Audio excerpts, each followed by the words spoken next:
Hi everybody and welcome to FPL Belleville. Hope you're having a good weekend.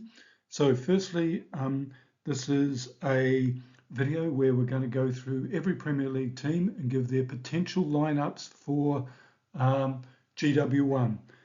So a few points first. These were done as of Saturday, July 27, and I've got them courtesy of the Fantasy Football Geek website. So thanks very much for that. Now, as we go through, you'll see a few things which are just worth explaining first. I'll put the prices of everyone in the lineups, except where the position isn't clear. And there, basically, I'll just slash and put the two parties who are competing for it, or I'll just put a couple of question marks if I'm not sure who will fill the position at this stage. Now, I've made the assumption that all the players will return for game week 1 from the Euros and Copa America, and they'll be in the game week 1 lineups. As I go through, I may sort of mention specific people like Saka for Arsenal, for example, who may be doubtful for game week 1. Now you'll notice that on the lineups, there's player numbers on them. They aren't the actual player numbers, the squad numbers that players will have. That is basically what's generated by the build lineup app that I use. So if you have any specialist knowledge on any players or teams, just basically stick them in the comments. I'll take it as helpful feedback rather than criticism of the lineup. So thanks if you do that. And I'll probably update it again, probably on Monday the 12th of August, which is a few days before. And we'll have the Community Shield played and all the last friendlies, presumably. So it'll be much more accurate then. Okay, so on to the first one. That's Arsenal. Now, I think Arsenal is fairly straightforward, really. Obviously, we've got the question as to whether Saka will start game week 1. On the left-hand side, we've got Martinelli and Trossard. The rest of them, I think, as far as an FPL perspective, should be fairly straightforward. At left back, there's obviously a multitude of options there.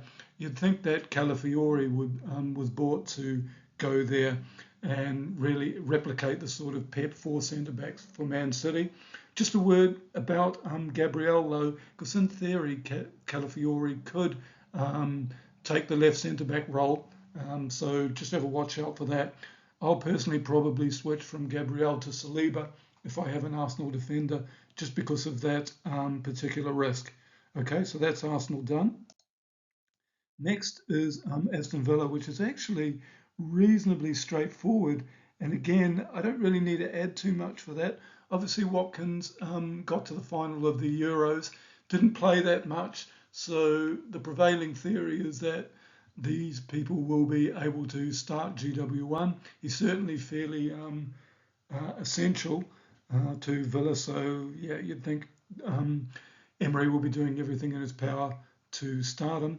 The left back situation again is the really complicated point. You've got Maatsen, who's just been signed, and you've also got Dean and Moreno there. So who knows what will happen there, but there's plenty of 4.5 options, just no really attacking option, which is a bit disappointing. Okay, now on to Bournemouth. A little bit trickier. But we've managed to nail most of the positions. I think really one thing worth mentioning is that I believe Bournemouth have signed a new centre-back, and I couldn't be sure which one he's going to replace. Also, there's a question as to whether Aarons could take over Smith's position at right back.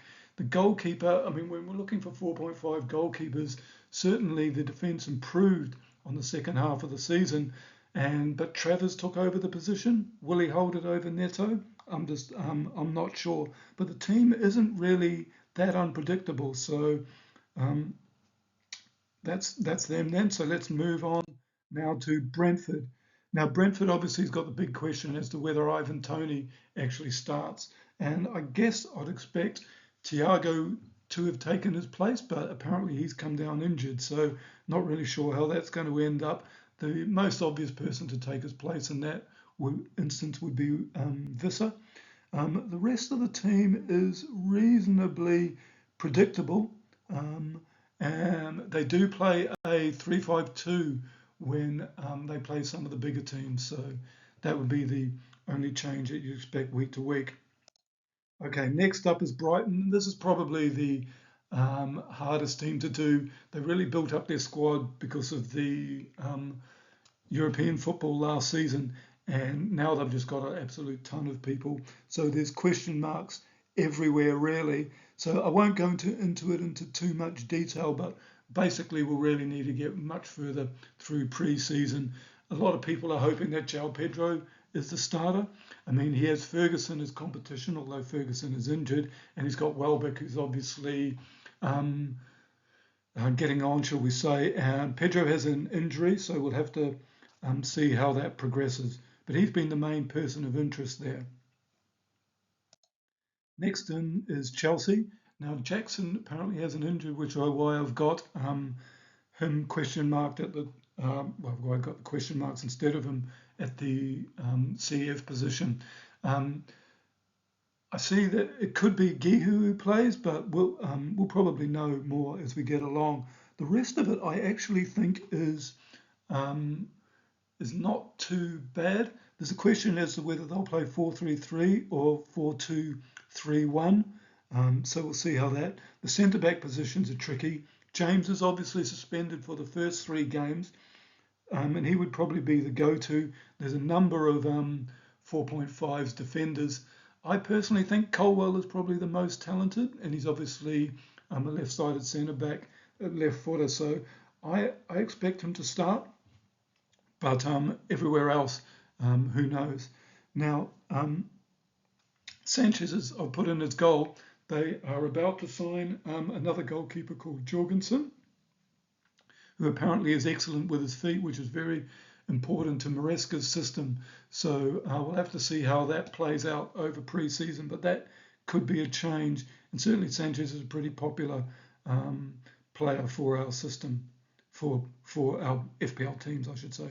Okay, on to the next one, Palace. Now, Palace isn't too tricky. Remember, Mateta's at the Olympics, so Edouard will probably start a couple of games at least.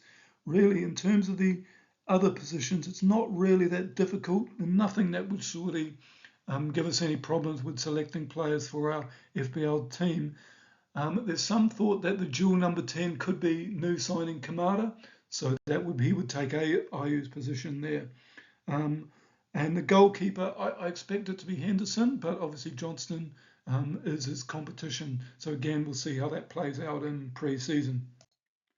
Next up is Everton. Again, a more straightforward one. There's injuries virtually to the whole back line. I'm not really sure who's going to play right back. But the front four is fairly predictable. There is some interest apparently in Mikalenko from Napoli, which would be a complete disaster because he is a really good 4.5 pick, especially as Everton were second and only in clean sheets, second only to Arsenal last season. Okay, now on to Fulham. Again, slightly more predictable, so not really that much to question there. Willian is not going to be re-signed, which leaves a right-sided, right-sided vacancy there, but it's fairly straightforward. Hoping with Palhinha gone, I expect Lukic to step up. Right, so next is Ipswich. Now the promoted sides are a bit trickier. So the left-sided would have been Broadhead, but he's now injured, so we don't really know what's going to go on there. There's a little bit of confusion out the back if you're trying to get a 4.0 defender. People are going for Johnson, but he does have competition from Tuanzebe, so it is a tricky one. Hopefully that'll become clearer as we go through pre-season. But I mean, I personally think there are better 4.0s than Ipswich, especially as they have Liverpool and City first up. Okay, next we've got Leicester themselves. Again, not too difficult. There's Vardy and Daka will compete for the front spot. I guess Vardy had probably more of the game time. The rest of it isn't too difficult. Not sure who we would go to apart from Fies or Vestergaard really in defence. I don't really see many people going for any of the attacking players. Next is Liverpool. Now, this is a bit tricky in terms of the front. We've only really got Salah, who we think is nailed. Certainly, the first pre-season game had some weird double false number 9s, but they didn't really have any attackers there. So I'm not getting too spooked by that. But certainly, there's competition at the CF position, at the LW position, and it's further complicated by none of them are back in from pre-season either. So it's hard to know how that's going to work out. In the defence, there is a potential really cheap option if Konsa can beat Kanate in there. And at left back, it's a bit more difficult because of how, if we end up with Alexander-Arnold inverting, then Robertson may become less of a going forward defender, and you could even argue that Joe Gomez could be even more suited. So there's a lot to play out there, but I think Salah's going to be the main person that we're going to be looking for. So next up is Manchester City. Surprisingly, I haven't really had that much problems putting their team together. The main question is really whether Pep plays Kovacic or whether he plays a left-sided attacker such as the new guys Savio or Grealish or Doku. The defence is a bit changeable, but I think most people will go for Vardiol. Again, it'll depend on how that left-sided attacking position integrates with Vardiol as to how forward he gets. Obviously, there's a lot of questions about Ederson going to Saudi Arabia. Unfortunately, that sort of leaked out before the game opened, which meant that Ortega was priced at the same price. So that was a bit disappointing. Next, we've got Manchester United. Now, we had a couple of injury scares with Yoro and Højlund. How serious they are remains to be seen. It happened after the last friendly against Arsenal. But I think the team is fairly predictable. There's, apart from the person who plays up front, whether that's going to be Xerxes or Højlund, it's hard to know whether he's going to try and sandwich them as a front two or whether they're going to play different players for different type of games. Other than that, I don't think it's that unpredictable. There has been a bit of hype going for Diallo as a player who's only 5.0, so he's worth keeping a watch out for. But to be honest, I'd be surprised if it's anyone apart from Garnacho and Rashford. Okay, now on to Newcastle. Again, not that difficult to predict. In fact, I've got names against virtually everybody there. The defence is a little hard to get at. So there's firstly Livramento will be the player we all go to if Trippier does leave as expected.